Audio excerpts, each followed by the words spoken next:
wabarakatuh. Pendidikan klasik, di mana nalar bertemu dengan moral. Assalamualaikum warahmatullahi wabarakatuh. Salam Om Swastiastu, Namo Buddhaya, salam sejahtera, dan salam kebajikan. Dewan juri yang terhormat, serta saudara tim kontrak, Ki Hajar Dewantara, Bapak Pendidikan Nasional, pernah mengatakan, pendidikan tidak hanya menuntun kecerdasan, tetapi juga membentuk watak, karena orang cerdas tanpa watak akan menjadi musuh masyarakat. Dewan juri yang terhormat, sebelumnya saya Dini Iswandina sebagai pembicara pertama kalinya menyatakan kesetujuan kami terhadap mosi perdebatan hari ini, yakni Dewan ini lebih memilih sekolah menengah yang mengadopsi model pendidikan klasik daripada model pendidikan progresif. Hal ini karena Indonesia sedang mengalami tantangan besar dalam pendidikan. Menurut laporan PISA tahun 2022 OECD, kemampuan literasi siswa Indonesia itu berada di bawah rata-rata dunia, terutama dalam literasi membaca dan literasi matematika. Di sisi lain, muncul tren sekolah-sekolah alternatif yang mengadopsi pendekatan progresif yang menekankan kebebasan, pembelajaran, tematik, dan pembelajaran berbasis minat. Namun, dalam situasi ketertinggalan ini, pendekatan yang terlalu lentur itu justru memperparah masalah.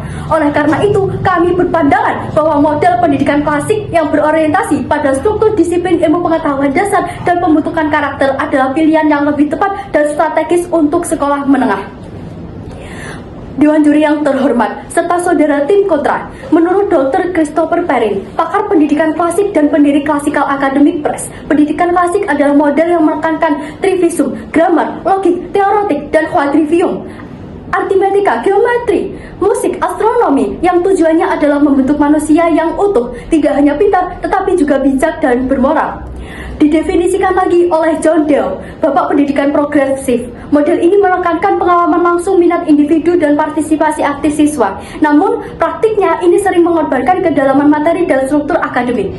Kita lihat berdasarkan Undang-Undang Dasar Nomor 20 Tahun 2003 tentang Sistem Pendidikan Nasional, pada pasal 3 menyatakan bahwa pendidikan nasional itu berfungsi mengembangkan kemampuan dan membentuk watak serta peradaban bangsa yang bermartabat. Model klasik itu membentuk daya nalar dan etika secara bersamaan di tingkat-tingkat sekolah menengah saat siswa berada dalam masa pembentukan identitas dan logika berpikir. Pengajaran logika dan retorika sangat esensial.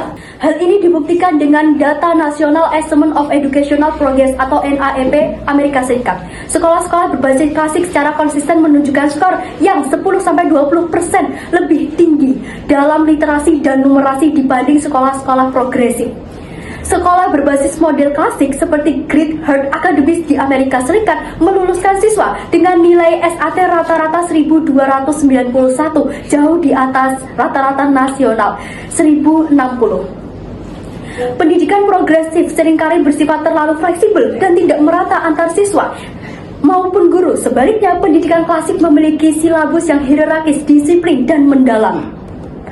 Dewan juri yang terhormat, dalam pendekatan klasik, siswa belajar bahasa Latin bukan hanya untuk sejarah, tetapi untuk mengasah logika dan pemahaman struktur-struktur bahasa. Tidak hanya itu, kemampuan untuk menganalisis informasi, berargumen secara logis, dan berbicara persuasif adalah soft skill dari abad ke-21.